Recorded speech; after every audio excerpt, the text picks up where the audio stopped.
everybody, and welcome to Lights, Camera, Exploitation, your guide to exploitive cinema. This is the pod boss, TJ Bowser, and joining me as always is my doppelganger, Kangabanga, from down under, Mr. Brody Kane. Howdy, honkies. And returning from his glorious vacation in the wilderness, Mr. Slick Nick. Oh, it is good to be back. And we have a doozy of an episode for you today. But first, it's time for your slice of life. Brody, how goes it? Oh, mate, as I say every goddamn week, it all goes down this way. Yeah, flat out at work. I mean, we're pretty short-staffed at the moment, but yeah, I'm fucking over it, to be honest. But yeah, I haven't really bought any Blu-rays. I considered buying one, actually. I had to, over at Second Sight Films to pre-order the Paddock limited edition 4K and Blu-ray pre-order. So that's available on the 26th of July. So yeah, I'm actually considering buying that little gem. Don't mind of the old Duck. But other than that, yeah, no, I've been very fucking boring this week. Watched this fantastic fucking film and did some notes for it. And yeah, excited to talk about it. How about you, Slick Nick? How have you been, buddy? Not too bad. As everyone might know, been gone for a couple episodes now. So I was gone for about 10 days on a road trip with the lovely friends of mine over at Beetle Bros.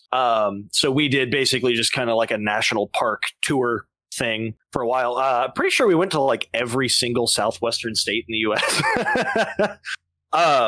So I'm still like recovering from all of those hikes because lo and behold, someone who doesn't do much other than watch movies and play video games and has a desk job for 8 hours isn't in the best shape to be hiking 16 miles a day.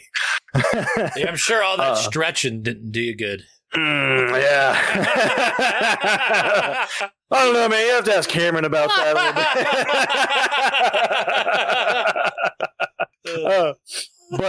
Yeah, no, that was like a once in a lifetime trip. Want to go back out there, finish hiking the Narrows at Zion, so that's like a bucket list thing now. But yeah, mostly just kind of chilling out back at home, relaxing, and just kind of getting back into the routine of things.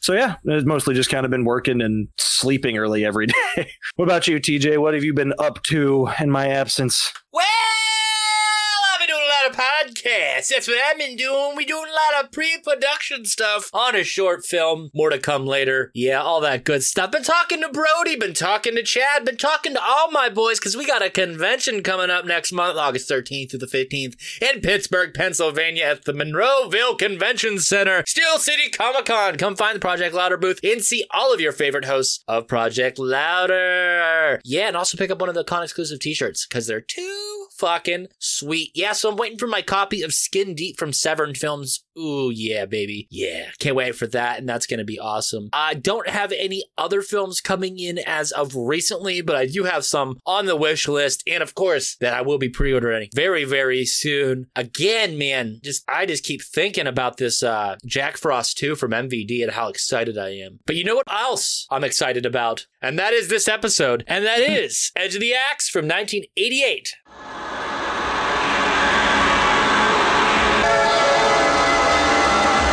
Six women, one man, all dead.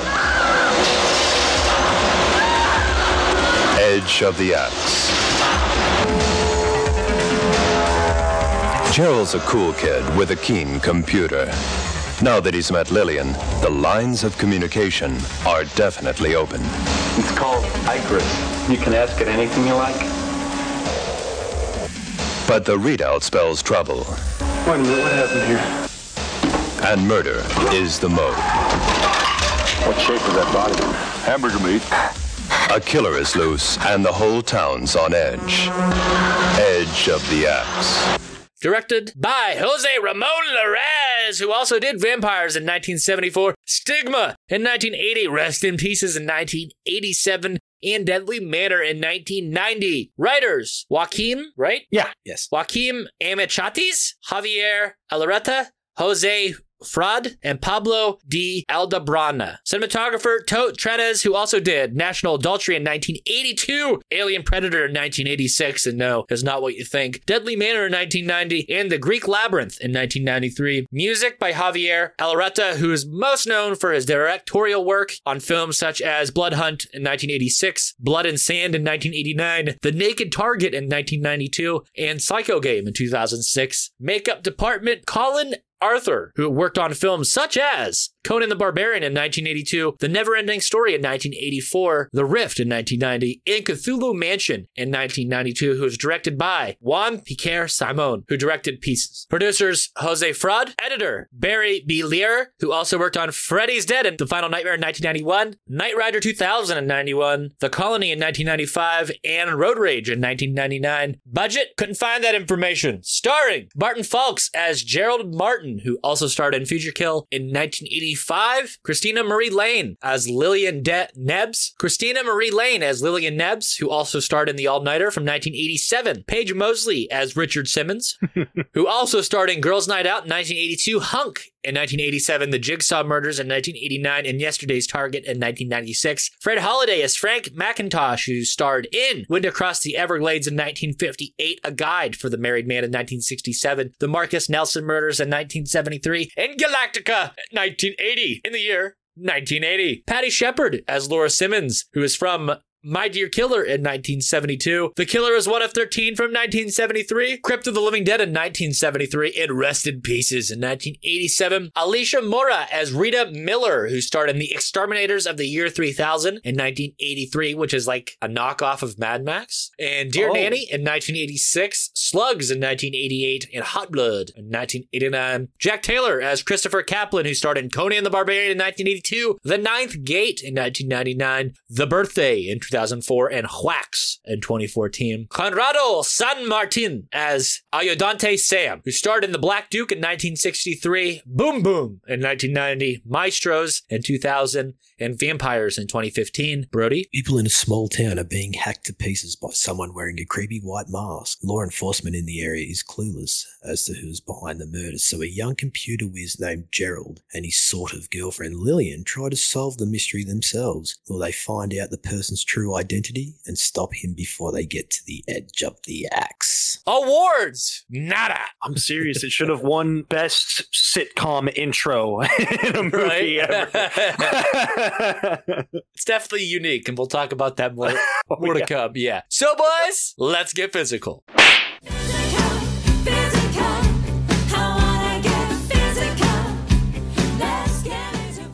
Okay, so we have a release from Arrow Video from January 28th, 2020. And I actually remember the day that I pre-ordered this film because I was super excited because that cover art is too sweet. Yeah, and that features a brand new 2K restoration from the original camera negative English and Spanish language versions of the feature, original uncompressed mono audio, original English subtitles for the deaf and hard of hearing, newly translated English subtitles for the Spanish soundtrack, which had Nick Over the Moon.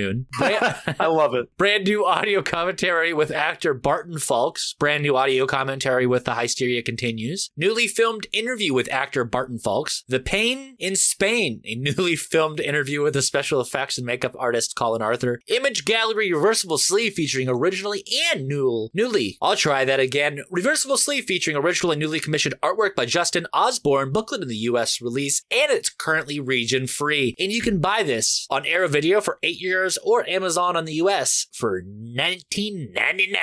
Both Brody and I own this release, and we can say that it is certified loud. Oh yes, it is very sexy indeed, visually and sound-wise, so treat yourselves. Yes, absolutely. So we have some additional information about this film. Indeed we do.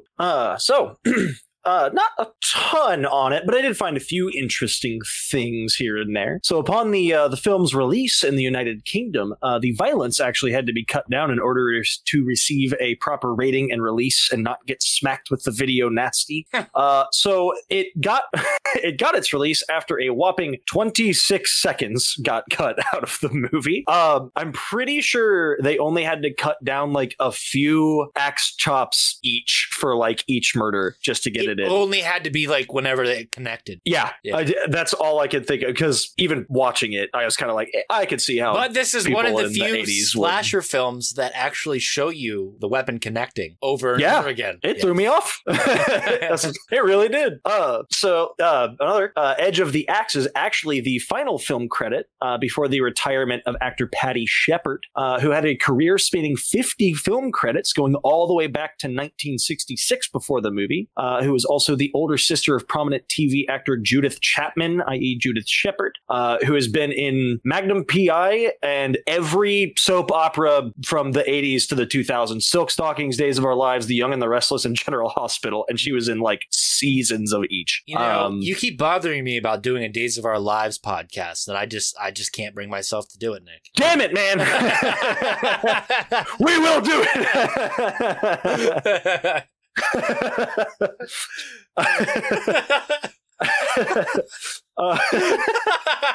At least give us like One Tree Hill or something. So dramatic. I know. It's perfect. Just like the show. Yeah. So the majority of filming was shot between two separate locations, with the outdoor shots pretty much almost entirely being filmed in Big Bear Lake in California, with several indoor locations, including the car wash scene during the opening of the movie, was actually shot in Madrid, Spain. Fucking A. And they relied on cross-cut editing techniques in order to make the locations appear to basically be the same town, when like half of the interior shots were shot in Madrid. And they just had everyone flying over there, which actually got Falk really excited whenever he basically got like the notice back. He got the part, and it was like, cool, you got to fly to Spain now. So the overall critical reception to the film was generally mixed. I think it still kind of is. If you look up reviews, you're going to find from kind of like 3 out of 10s to about 6.5 or so, I think was the highest I saw for it. But the film scholar Scott Aaron Stein wrote in his 2003 book, The Gorehound's Guide to Splatter Films of the 80s, praised the production value of the movie, saying that it was probably some of the best that Larraz had access to, which kind of bums me out. We couldn't see what the budget was, but I could not find it either. As well as sort of the direction changes throughout the movie that kind of keep you guessing. Though director José Larraz himself does say that he considers the film to be his worst film. There's an alternate title for this film as well. I'll see if I can come up with it. There's a few. Yeah. It has a few different names throughout the different languages. My favorite is the West German one. I think it's like Axolation or something. Yeah, our mutual friend Rod, Brody and I's mutual friend Rod, really loves this film, and he owns a Dutch VHS release, and it has that name in it. Oh, okay. That's why is it Axolution? I think it's Axolution. Yeah. That's what it is. Yeah. I remember seeing that and be like, man, they should have just called it that. Though actor Fred Grossinger, that plays the officer, Frank, I believe his name is, throughout the movie, he only had a total of 11 feature film credits as an actor. The majority of them are actually uncredited. I think he's got the 11. I think 6 were uncredited entirely throughout the 50s into the 80s. Though at that time, he starred in over 1,000 separate television commercials and 150 different TV shows in that time as well. So they really pulled a lot from like TV stars for this.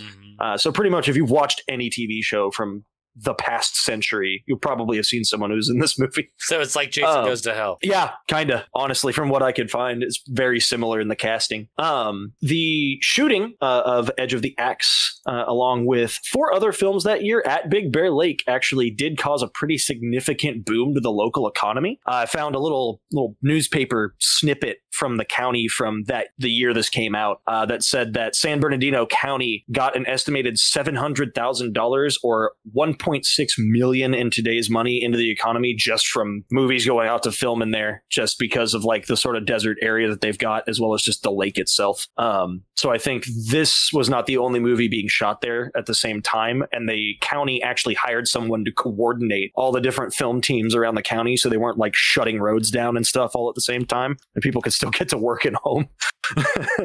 But yeah, that was about all I found. Brody, what did you have? So basically, the majority of my information comes basically from the Arrow release itself. And there was 3 interviews with 2 of the actors and the special effects makeup artist. So start off with actor Barton Fowlkes. With the interview with him, he talks about the first time he heard of the film. So he is quoted to say that, "I know that this one came through my agent, John Sikora. I took a look at the character and I said, yeah, I can see me playing this guy. I remember feeling like that I'm just going to blow this out of the water and have fun with it. I had done all of these things but had not landed that film, and maybe I was getting bored and restless. But I think of what I did in the audition kind of surprised the director, and he was like, this guy is standing out." So I was extremely overjoyed. But not only that, we are going to Spain to film. Wow, I enjoyed bringing this character to life and just really wanted to sink my teeth into it. And it was a lot of fun making a horror film. So he also goes on to talk about the special effects artist Colin Arthur. We had Colin Arthur, who had gotten his start by doing the Gorillas in 2001 Space Odyssey. So he had really come a long distance and was very skilled. He had a lot of confidence and he definitely knew what he was doing. So to have that element available of realism where you can trust that they're going to do a great job and it makes you relaxed. Me, I didn't get to get involved with that. I wasn't in the car wash scene where someone gets killed. Fowlkes also goes on to discuss the killer throughout the making of the film. So they would put the mask on somebody else, my stand-in or a woman, to mix it up so that it was never really clear who was the killer, to keep you guessing. And the only way to do that was that. So I think that the one moment that sticks out is towards the end of the film, the gloved hand, the steps up the stairs and another couple of shots, but that's about it. So the killer thing was really a lot of other people playing the killer other than just me. He also goes on to talk about his life choices after filming the film. So, well, I made a choice. In fact, a year after we did the film, after I flew back from Spain, I spent some time in LA. I took some classes at Santa Monica College, and I was really interested in teaching. And there was a moment a year later where I said, honestly, I want to get back to Texas and I want to be a teacher. My work in a way kind of moves in with the work that students that I've taught go on to pound the pavement as we speak, and I couldn't be more proud. I think that the ability to have that positive effect on my students, that's the kind of legacy right there. Oh, yeah, true. So I wanted to throw this little bit of trivia in there. So Barton Fowlkes was actually nearly casted as the lead in The Fly too. He nearly got that part over Eric Stoltz. Yeah. That'd have been cool if he did. Stoltz. Oh, yeah. No. That was good. But I mean, like, it would have been cool for this episode if he did. Well, absolutely. But I mean, like, Stoltz is the man back then. Oh, yeah. So Oh, yeah. just a fun little fact there. So, but I'll move on to now the interview with Paige Mosley. He talks about his experience on getting the role for the film. I had just got some sides. They said it was going to be a horror film shooting in Spain. I had a daughter that was not quite a year old, and it made me think, do I really want to do this? I had a couple of auditions and got casted pretty quick, but going to Spain was easily the furthest that I've had to go to shoot something, and it was great. I hadn't done any huge or massive films. I had done some other horror films and TV movies of the week, but nothing too big. So when you get a gig like this, you potentially think that, oh yeah, this is the one. This is what's going to kick off the rest of my career. But other than that, it was just a great experience, and I had a really great time over there. And he proceeds to talk about the director. Well, Jose spoke English for sure. I think that he treated us initially with the little kid gloves because we were from the United States, and maybe we were different from any other actor in the world. Doesn't matter where you're from. And what I liked about him the most was that eventually he had at least trusted me. Well, at least I felt that way, and I trusted him. If I had said a line a different way or ad-libbed a line or two to whatever we were shooting during that scene. He basically let me do whatever I wanted to do. However, it did take a while. So we move on from that to special effects artist Colin Arthur, and he talks about his time and experience on the film. I had no problems putting in front of the camera what they needed. It was easy, and I'm not aware of any problems from when I was doing the special effects for the picture, but looking at the axes, I can't remember doing it, but my studio is full of axe props that I must have made. Big or small films, I make the weapons out of plastic and film so that there is zero possibility of hurting someone. Problem is that there has to be special effects guys there changing their props with duplicates, because the majority of those axes could potentially do 10 to 40 hard strikes onto the body, to which you just hand the actor another after each take. At least there's no damage, and you can have these longer rehearsals between the actors. Fucking A. Makes sense, the amount of striking that's fucking involved in this film.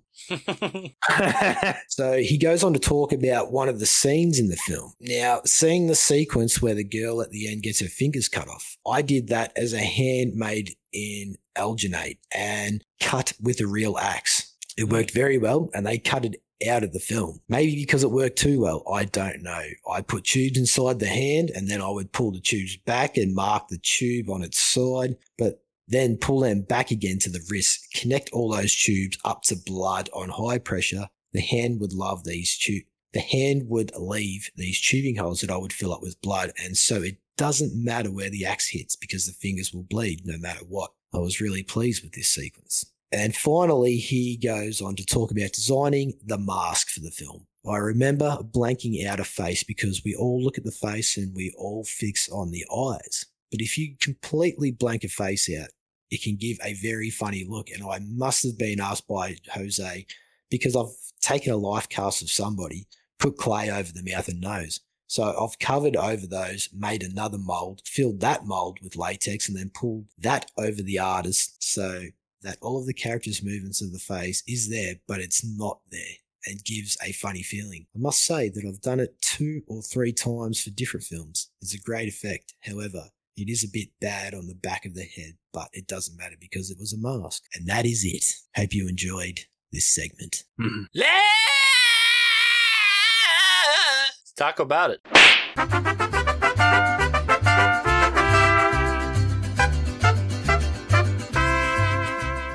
Favorite performance of the film, Brodick?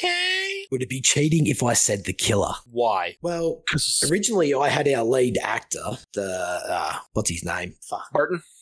Yes, that guy. But then I originally changed it to the killer because I'm always fascinated on what makes each serial killer tick throughout any film and what they do in society. And I think that it's a fun thing to see unfold, right, in the horror world. But I just love how brutal they are in this film. I mean, the way they swing that fucking axe around like it's nothing in this film, it's fucking sinister and scary. And to see that all laced out on screen is incredible. I mean, the way they move just goes to show that they just cut to the chase, no pun intended, and definitely do not fuck around with their victims. And that's what I love about this character. I mean, the other characters, yeah, I mean, they just felt a little bit bland to me, but this killer is fucking a force to be reckoned with. Fair enough. I think it was well said, Brody. I think the people that did play the killers in this film did a fantastic job. It's, you don't see many horror films from this time really show contact, and this film shows plenty of it. I love the effects. I love the odd storyline. Yeah, but for performance-wise, what's his name? Barton? He does a really cool performance in this film where is he the killer, but he's not. And it's all kind of like, well, from this perspective, it could be this way, and from this perspective, it could be that way. And I think that this film plays off of that very, very well. And I think that Barton's performance really allows that to happen. Especially in that scene where he has the girl come over for the first time and they're looking at the computers and she's like, oh, can I have a Coke? Goes to his fridge, but then it was the way he turns around and looks at her and then slowly creeps back, just still looking at him with a big... It makes you second guess if there's something wrong with him or is there something wrong with her. Yes. Yeah. He's got that campy level of creep, and at the same time, like a underlying real, not campy, actually creepy level of creep. I do want to mention, so in Italy, there was, of course, the Giallo craze that we talked about last episode with our What was it? No, 2 episodes ago with our Phenomena episode. This film, there was a Spanish giallo craze as well. This film takes a lot of cues from that. No, Brody picked up on it. But a lot of these stalking sequences, and especially visual cues, can be picked up straight from giallo films. I mean, what's that? What do we want to call it? The whore? The town whore? Oh, yes. Rita? Chase scene. That entire sequence almost seemed like it could have been from a giallo film. Yeah. No, that was pretty much the first thing that came to my fucking head. Yeah. When I saw the whole chase sequence of the fucking feet and, the personal point of view, the gloves, especially the glove with the axe, like that is a huge fucking shot. And now also think about the last shot of the film and how it holds on a neon soaked face and eyes of a woman. Yeah. You know what I mean? It just takes so much. With her doing the... And there's the fact that it's a woman is a very jolly thing. It's cool. I love it. I love how this film story plays out. I guess we'll talk about that later. Nick, performance? So mine's kind of a tie a little bit. Okay. So Barton Falk's definitely as Gerald Martin. But I would also say Christina Marie Lane as well as Lillian. Just because hers is a lot more subtle up until the end. The third act is pretty balls out with her. It just kind of to the wall. Yeah. But like the kind of build up to it, especially with the scene on the swing set when she kind of has her like little psychotic episode when she's like, my cousin who supposedly doesn't exist. He handles it very well. Yeah. He does not handle breaking the news to her well. Because I would say somebody who is suffering from psychosis, you don't grab them and wrestle them to a computer screen and be like, look at it! I don't think a psychologist would be like, that's the way you approach that situation. Yeah. That's how a computer geek approaches that situation. Exactly, yes. That is how a guy who thinks that an IBM AT is brand new in 1988 but you also have to take into effect that they gave you some exposition that his family wasn't extremely loving, so he's slightly disconnected from he's emotion. A little weird himself, so him reacting in that way is it totally out of character. Oh no, it's just a part of both of their characters. I think they both played them really well, so kind of in the end it sort of ended up as a tie for me. And then Paige Mosley as Richard Simmons, his exterminator buddy, was also great in just how campy and almost comedic relief he was. You think he got extra wet on that boat, or? I am positive. Okay.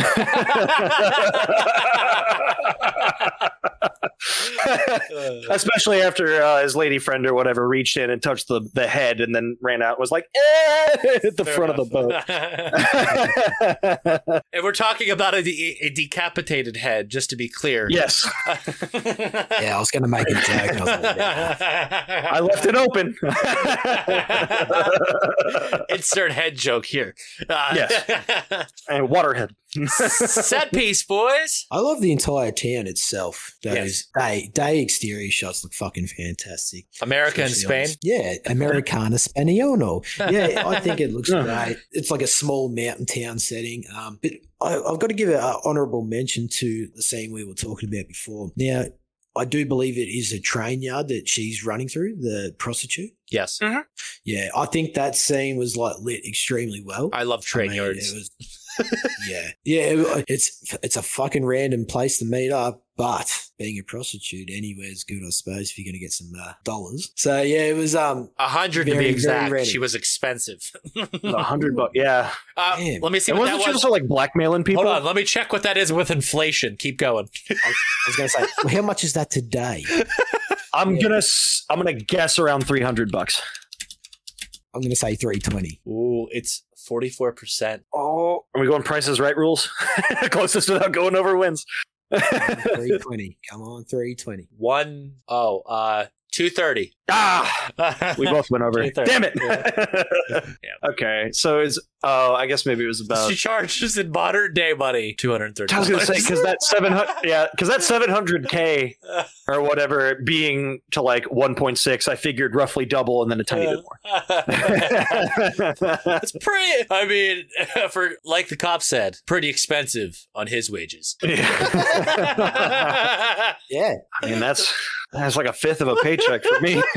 I just looked at it. I wasn't quite sure where Big Bear Lake was. We passed really close by it. Oh, okay. On this trip. Yeah. Getting over to by like Santa Clarita where our Airbnb was in the LA area. We passed like right by this place. I was just going to say, it might be $320 dues, mate. Oh, and Australia, he's like, you know what? You adjust for inflation and then do the exchange rate. I'm going to catch you in a technicality if it's going to be the death of me. So what is it, 2-3 I will win. USD to AUD? This fucking guy. Oh my God, 312. Close. I won in that way. I was the closest without going over. Actually, Brody might be right because we're actually on a fluctuation right now. We checked the other day. We're dipping right now, so it might go back up. So it actually might go to Brody's number. Oh shit! Be sitting there watching like the freaking price of the exchange rate, just like, come on, come on, you bastard! At some point in the near future, Brody's estimation might be correct. But let's talk about set pieces now. I'm glad to get that out of the system. But yeah, man. Train yard setting, exterior of the fucking town. I love it. Fantastic, beautiful shit. What do you reckon, boys? Car wash, dude. Yeah, I kind of wanted to say car wash, especially that the outside is shot in California and the inside of the car wash is shot in fucking Madrid. Do the Nebs own the general store? Is that a general store? I think so. Okay, that's a pretty cool set too. Only because it's totally Spaniards trying to make something look American, and it's just let's just put a bunch of shit on the walls. The same thing is done in Pieces, where they take the kids' rooms and they just fucking layer movie posters perfectly at 90-degree angles the whole way around the room. And again, they did it here too. And did anybody notice inside? Okay, Barton's character, what's Gerald? Gerald. Mm-hmm. His hut is cool as fuck. Hell yeah, it is. But what's with the Dudley Do-Right sticker on the computer? What? Me steal? Me break the law? Sadly, yeah. But then I'd be Dudley Do Wrong. Do Wrong's nice. I like that. It's kind of French, you know. Dudley Do Wrong. I'm so confused. Thank you. He was showing that off, and I was like, "Is that fucking Dudley Do-Right sticker on the side of his monitor?" I went and looked. I said to stop. I had to pause the movie and look up Dudley Do-Right. I was like, "It fucking is." Did you guys notice what movie poster was on his wall that they kept showing over and over again? Oh, there was, and I can't fucking remember what it was. I am a massive nerd, so I was staring at those IBM PC clones that he was gushing over. I am him. Set piece, Nick. Damn it, I don't want to say the car wash now because I don't want to keep using ones that have already been said. I would say the hog farm. Yes.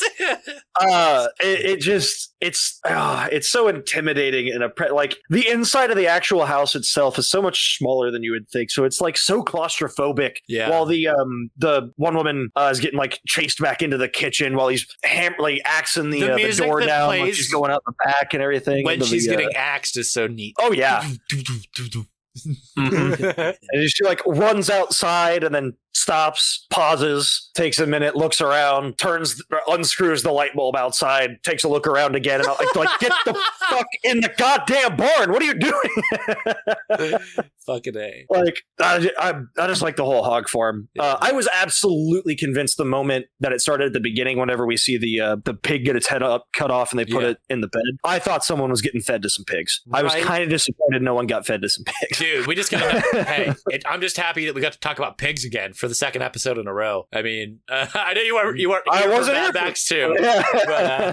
But, wish it could have been. Favorite scene or shot? Well, I had the whole opening scene. Yeah, shot, and I think it sets the mood for the entire film. Mm-hmm. Yeah, it's especially those first fucking 5 minutes of the film. You know, but what I really like about it is the color grading on it. Like that blue, I think it works extremely well, and it definitely makes our villain pop a little bit more on camera, especially with that white mask and dark green trench coat. You could say, I suppose. Mm-hmm. But yeah, just it's a brutal fucking scene, and those axe swings into the victim is fucking something else. I like how it's portrayed, how he looks like a phantom behind that fucking glass, that glass that you can't see through, and then you just see him sort of come out of the fucking nowhere, and take her out. Yeah, I really enjoyed that scene.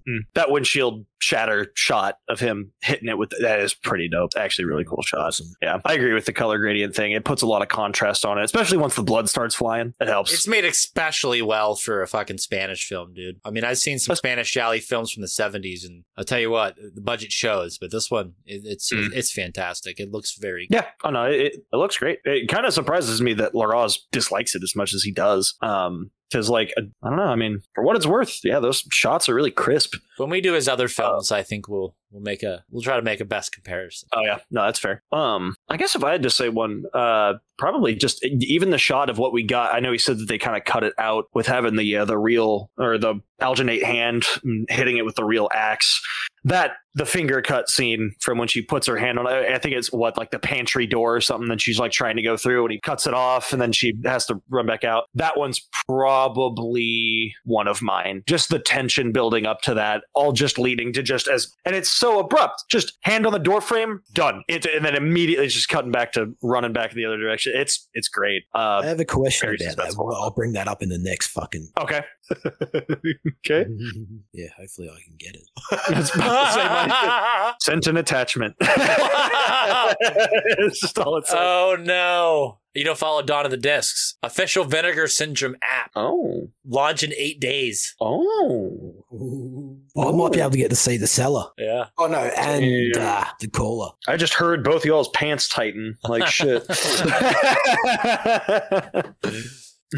Yeah, so my favorite scene, I'll tell you what, man, that whole third act really does it for me. I really like how the story really wraps up real quick at the end there. I love it. It's really rad.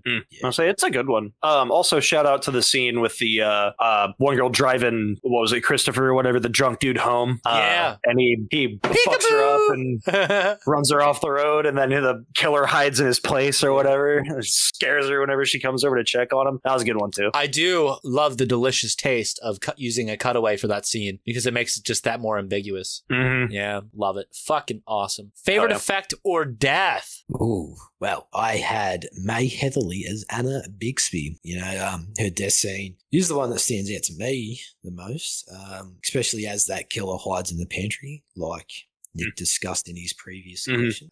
While she reaches for the shotgun bullets, I mean, only to have her fingers docked off, I could actually feel that pain. Not that I have had my fingers docked off, but it just looked so fucking real for its time. But then just to be repeatedly fucking axed down in a well-lit room. I mean, we see everything. We see literally everything going Axed down in a well-lit room. Great album name. That is Great punk album.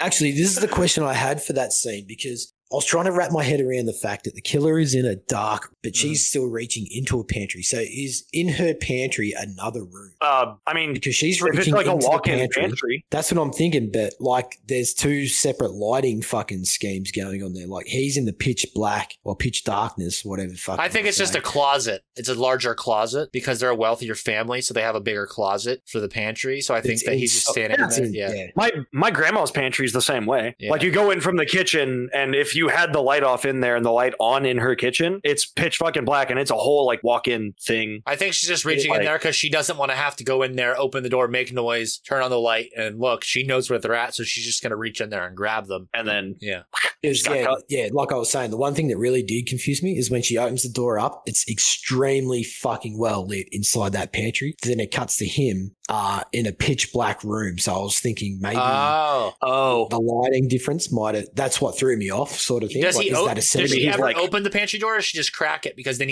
when they crack it, there's part of him is lit. Because she has to crack the door. You might be off to the side. Yeah, because she has to crack the door in order to open it up to get her hand in to grab the shotgun shells. So what if she just cracked it and that's what you saw? Yeah, because I was thinking maybe it's lit extremely too. Because when they cut back, they show her and her arm reaching in, but when they show her, she's completely lit, and then they show the killer, and he's fucking dark as shit, minus that one part of his face. Yeah, she didn't go in the pantry. No. She just opened the door and she just put her hand in to grab it. Yeah, because you just see her hand lit extremely well, like the light is on in the pantry, but then it cuts back to. So, but I guess it's all taken in the one place, but maybe the lighting and editing didn't play too well. I was just confused. That's all. It's not a flawless film. It might just be a continuity error with the lighting. Light works different. There you go. I was saying, it works one different scene everywhere. inside the pantry over in Spain, fly back and fly The outside of the pantry was filmed in Big Bear Lake. We like that side more so. The door just doesn't. It's mahogany on this one. We wanted oak, you know. I love the peekaboo kill. I think that's fucking rad as shit. I wouldn't necessarily call it a kill, but like the whole way that the killer does the whole peekaboo thing and the off screen and the choice to do the death off screen after showing such violent, intense murders is just so cool to me, because that was definitely a decision that where they're like, we don't have the budget, so they're like, fuck it, we'll just cut away. But I'd rather prefer the cutaway any day. It's a nice reprieve. Yep, from change every it up a kill. bit. Yeah. Is actually just you watch them get axed for 15 that seconds at a does time. explain the alternate title of Axolution. So Exactly. They should have kept Axolution. I'm telling you, we all should have got the West German release. I want to name my band after that. Right. Axolution. Fuck yeah, dude. What's up, everybody? We're Axolution. I can see right now featuring Corpse Grinder. Nick? Oh yeah. I was gonna probably go with the going back, I guess, to the hog farm. That death for it, just because it stands out slightly different, because she doesn't get finished off with the axe in that one. Yeah. Because he runs out and he eats shit and hits her in the leg with the axe. Which, again, I told you, man, I was laughing a whole bunch throughout this movie. There's a lot of camp to it. Yes. Specifically the music, where they have a horrible scene of death, and then it's Richie and fucking Gerald joking in the car while it's playing the goddamn Days of Our Lives theme song over it. But like and there was the little chuckle for a second that he hits her in the leg. I was like, oh shit, okay, now it's getting real again. And hits her with the axe one time, but he just pulls her up and finishes it with a hammer. Like, that one I thought just kind of seemed the most brutal to me, because it wasn't a whole like axe thing or everything. He just kind of, at that point, I figured must have been tired and just was like, oh, okay, that's enough. And then just took a hammer and went bonk, and then it was over. And then cut to the next one. Yeah. And then, yeah, probably my second would be Rita's, would be the train yard one. Rita. Yeah, Rita is too fucking cool. I love the whole Jalo thing. Speaking of that, thoughts on story? That will segue like a mall cop into this one. Also, I kind of already mentioned earlier about how I felt some like Jolly influences on this film, and I just really love the fact that you can pick up on that, especially with Spanish cinema. Yeah, I think the story is super on par with the films of the era, and it's takes inspiration from films of the past, especially from the area of Spain. And like we said, the aforementioned train yard sequences, super derivative of that sort of stuff. And yeah, I think it stands out only because the characters and the unique setting in a world where everything's a camp. And I mean, the mask, you can be like, oh, it kind of looks like Michael Myers, but no, it doesn't. I think it has its own little flair to it. Yes.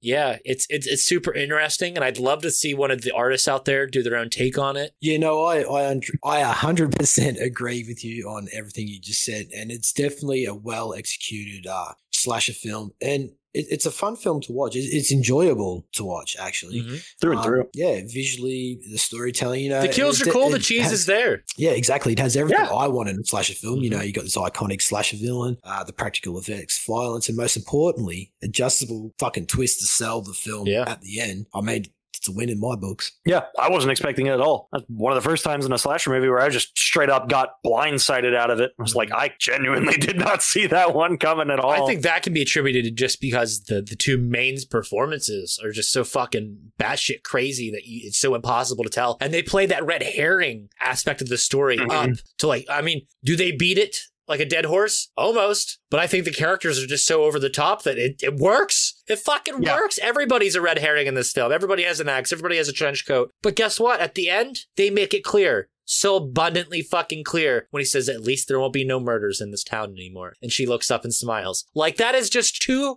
fucking cool of an ending. Exactly. Yeah. It's pretty sick. There was even times where Barton Folks, our lead actor, I could see subtle hints of Jim Carrey in there. I don't know if it was the way it's the smile, man. It is. Yeah, it was really it was the way his body movement and posture was exposed on camera. I don't know. Chip from Cable Guy. Wow, the old McNair place. Never thought they'd get the floors clean after what happened in here. What happened? They had a lot of cats. Oh, yes. Yeah. Just Because very whenever he actually unpredictable. plays Yeah. genuinely unhinged, he can be creepy. Like Jim Carrey could probably It's good do stuff. horror. That's Yeah. a hot take. I was like, that's actually really cool. I'm pretty similar opinion, at least coming out from over here. I genuinely liked it. It felt very when it came to them sitting down looking up stuff together on the computers and everything. It felt War Games meets slasher movie. I got kind of big War Games vibes from them, just kind of whenever they were doing like the whole talking to each other over it and having the guy absolutely read the lines. Yes. So to kind of merge into our last topic here, I do love the commentary of if our relationship relies on machines, it will ruin it. Is that not a modern day fucking metaphor? Oh my God. Does every relationship not rely on that text message now? Pretty Right. much. Absolutely. Yeah. Fuck. I mean, it's where it's been headed for a Don't very we long all time. just want to go back to a time where you could date and not have to worry about texting someone back or calling someone or posting on social media? Like, I just loved the fact that that's talked about in this film, touched on very briefly, but it's still a theme here. You could definitely see how that expectation of him responding to her and her being let down lended to her, what do you want to say, cracking again? Yeah, Or- kinda. It almost kind of seemed like Yeah. she had like a this can kind of help sort of thing. And then when they were relying too much on both being at the same terminal at the same time, it caused frustration and turmoil within the characters. Yeah, I was say it again. It's that sort of like technology, and this is 1988. overarching. Yeah, Larraz is much better of a filmmaker than he actually gives himself credit for. Yeah, he can hate this film all he wants. 83. But we're touching on subjects that don't come around for another 30 years. The guy's a fucking visionary. I mean, you can't tell me I'm wrong because it's so fucking here and in your face throughout the entire film of this relationship that's completely based on the mutual interest of video games and contacting on computers. It's nuts. And that's what I took away from the film. It's so ahead of its time. And amongst the slasher ranks, like, where does it stand? That's what I want to hear from you boys. Where does this stand amongst slasher films? Amongst slasher films, I would put it almost on par with Scream for that sort of meta look into the future, really, while just kind of remaining a part of the genre. Scream, I think, sort of did it for the film industry itself. I think this did it for technology. Fucking A. Brody? Yeah, no, I definitely agree with what you said, TJ. That was the first thing that came to my head. And even the opening credits scene where we get that laced out computer-esque fucking typing for the like all the cast and crew. I mean, if that's not like a big thing to put, like they're not rubbing it in your face, but they're just subtly showing you and hinting that this film is pretty much based around technology and what it's going to be in years to come. And the subtle themes and hints throughout the film. I mean, they blend it extremely well with a slasher film. It's a different approach. I've never seen this in any other slasher film from the 80s at least, or 90s. So it was kind of cool to play on that. I mean, you could potentially say this was the film that started that trend that we get. Oh, what was that? Fear.com. Do you guys remember that one? Early 2000s. I feel like a lot of where that movie went could not have happened without something like this first. And there was another slasher film, My Little Eye. I think they had cameras set up around the house. I can't remember. It was I think it was late 90s maybe. Okay. There was like this house and there was cameras set up around the house and it was a slasher film, I'm pretty sure. Yeah. Actually same year as Fear.com, 2002. True. Yes. Like this, yeah. But the other takeaway I have from this film, how fucking awesome that killer looks in this film. Because this is I literally never fucking heard of this film, saying anything about it until I saw on Instagram one day a photo of the fucking killer. And I'm like, what the fuck is that? Who is that? I got to fucking see what it is. And it was this film. I was like, damn, that looks fucking sick. And then I looked up the poster, but it was the Arrow release poster. And I was like, I really need to see this film. So that's what got me hook, line and sinker to actually check this fucking film out. originally when Arrow announced this film, I found out about it. I never heard of it before that, and then it came in. I got it in January, and I was just completely blown away. So that's whenever, Yeah, the impact of that photo just fucking had me. Yeah, that artwork is too fucking cool, man. And then, of course, I have 2 other Jose Larraz films. I have Deadly Manor that Arrow also did, and then also Rest in Pieces, which I think Vinegar Syndrome did. Both interesting films. Yeah, Deadly Manor is one that I want to see. Yeah, also another cool killer on that. So, okay, boys, let's rate this son of a bitch. And this week will be Soaking Wet Car Wash Murders out of 5. And let's start off with the returning Slickless Nicholas. I'm probably gonna have to go ahead and give it a 3.5. I think. Fair score, Brody Kane. Yeah, I was gonna go with. I'll go with a 3.4. I'm going to give it a 3.2, and that is an LCE score of 3.4 out of 5 Soaking Wet Car Wash Murders, and that is for 1988's Edge of the Axe, directed by Jose Larraz. Is that right? I think it's Larraz. Larraz, whatever. Pretty much if it's Spanish, if it's an A, it's an ah sound for the most part. Come to my house and choke me. Yeah. Sure. What's next episode, guys? It appears to be Strike Commando from what I'm looking at. Can't do that film. Was it Lake Mungo? Are we going to do another Aussie film? I don't know. It's up to Nick. Is it your pick? Is it my pick? We didn't do Man from the Deep River while I was gone, right? Region locked. Oh, it was? You can only get the DVD from the multi-pack. Yet.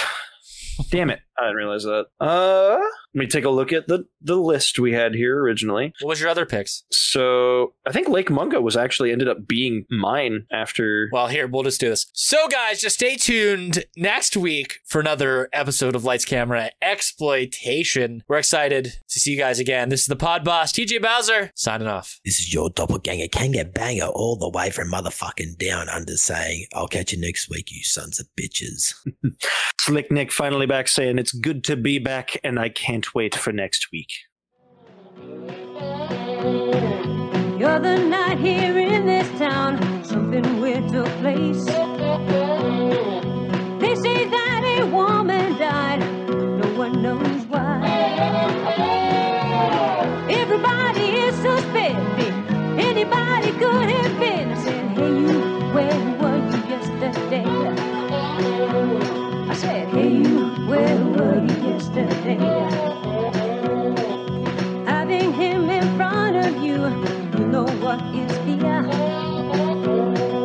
Crying, praying for your mercy, but it's no good. Everybody is suspecting, anybody could have been. I said, hey you, where were you yesterday?